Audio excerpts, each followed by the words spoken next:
Hello and welcome to DB at the Movies, where today I'm going to be talking all about the brand new Mortal Kombat movie, which is a relaunch, reboot, whatever you want to call it, of the beloved video game franchise that spawned two movies back in the 90s. There's the campy cult classic Mortal Kombat, and the much less well received Mortal Kombat Annihilation, which effectively killed all plans for any future sequels, and the projects have basically been dormant since then. But now the hype had been building over the years with various web series and fan videos piquing interest from time to time, and people were ready for this updated, revised Mortal Kombat movie. When the first Red Band trailer came out, it set all sorts of records in the moment as like the most viewed trailer in a day, the most viewed trailer of all time, and it just showed people were ready. It looked like it was going to be a gritty, R-rated, super violent adaptation of a gritty, super violent video game series. Um, and unfortunately, the movie doesn't quite live up to the hype and the promise of the trailer. Um, we'll start with the prologue because the prologue is genuinely incredible. It's a very awesome, well staged opening scene. You get to see Joe Taslim as Bihan, who will later become SubZero, as he leads a group to ambush the home or compound, if you will, of Hanzo Hasashi, who will become Scorpion, who is played by absolute legend Hiroyuki Sanada. And the two of them, in just 10, 12 short minutes, establish the type of emotion in the story that, fuels the entire franchise. Like, this is Scorpion versus Sub-Zero. It's the conflict that just beats through the movie and that is the foundation of the video game series. And the two of them absolutely nail it. Joe Taslim is everything you could want from a Sub-Zero in this movie. He's menacing, he's imposing, he's basically just like Michael Myers, like Jason Voorhees type, like just menace, just a like not lumbering, but like just a unstoppable menace in his scenes. And I thought it was such a good decision to have him play it that way. The unfortunate thing is, once that prologue has passed and we kick into the main story, things slow down. It's thinly written. You don't really quite care as much about the central story because Cole Young, who is a character created specifically for this movie, is supposed to be like the surrogate for the audience as you learn more and more about Mortal Kombat. But they don't really spend a whole lot of time explaining Mortal Kombat, if that makes sense. Like, there's a couple sentences, but then it's just into kind of world building and getting you to know this character and his family. And Louis Tan does what he can with the material he's given, but the character and then as a result the story itself all just kind of falls flat.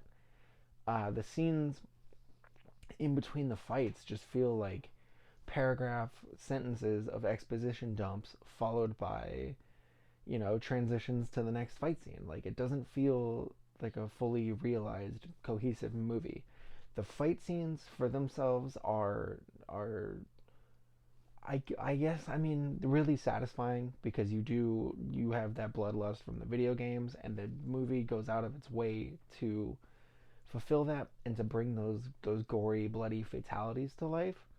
But it's almost at the detriment of the rest of the fight, if that makes sense. So, in movies like The Night Comes for Us, The Villainous, The Raid, there's weight and depth to these fights. Like, you feel the brutality in it, and you feel the stakes of it as a result. Like, you're like, this must have been so dangerous to film.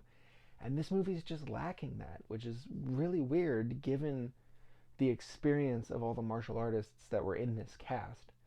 The choreography is good, but the fight scenes are very shot at weird angles. They're edited very strong, so it jumps around all over the place a lot. It's just a frenetic energy that doesn't let these fights really truly play to their full potential. So when you see flashes of like a montage in the third act of fights, it's cool. It's really cool to see. You get the gore and the fatalities and everything, but there's just no weight to the fights.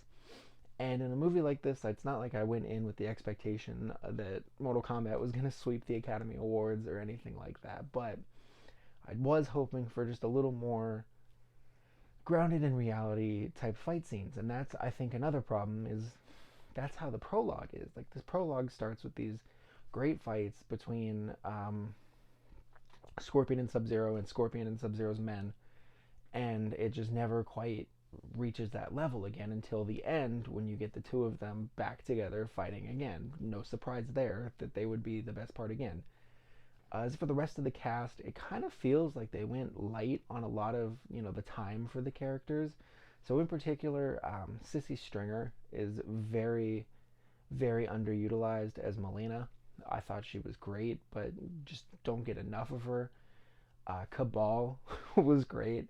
I really would like a Cabal Kano buddy comedy type movie because their chemistry was incredible. And that brings me really to the MVP of the second act of this movie, which is Josh Lawson as Kano. He is putting in all sorts of work to get this movie to the third act. He's basically the only comedic relief throughout the movie as well. So it all falls on him to just basically fire off quips and one-liners every minute, maybe even faster than that. And, he stands out so much because no other character is like that. There's no other character, and that's probably partly because the movie doesn't feature Johnny Cage, who would be probably fulfilling a really similar role if he were to be in it. So Kano works really well, and Josh Lawson plays it to perfection. It's just disappointing because none of the other characters are given the room to match that energy. And I don't know if it was the writing or if it was Lawson being allowed to improvise more, or I don't know what it could be. But it just feels like the rest of the cast isn't able to match that like insane manic energy that he's bringing to his scenes. And that's kind of just, that's the key ingredient that's missing from this movie is the camp that permeated every part of the original movie. Like, that thing is campy, but it's so entertaining because it's so over the top and so campy. And there was an opportunity to infuse that a little bit more here. And I'm disappointed that they didn't. But at the end of the day, this is exactly what you would expect from a Mortal Kombat movie. Maybe it spent a little too much time building towards, the eventual sequels and the franchise itself that they're hoping to build out of it. That's probably so, but at the same time, we got a cool R-rated, brutal Mortal Kombat movie, and I've said almost 8 minutes of stuff about it, and I have my faults with it. I had issues, but it's not going to stop me from watching it at least 2 or 3 more times while it's on HBO Max.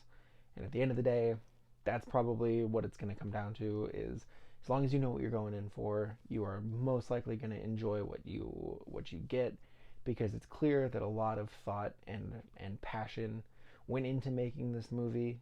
Some things work, some things don't, but again, this is a movie that is built basically on fan service. So throw it on, enjoy it. It's everything you could hope for a modern Mortal Kombat movie to be, except, maybe a little light on little tongue-in-cheek camp and humor outside of Kano. But check it out. Let me know what you think in the comments or how you felt about it compared to the original movies. Thank you for watching, and I will be back soon.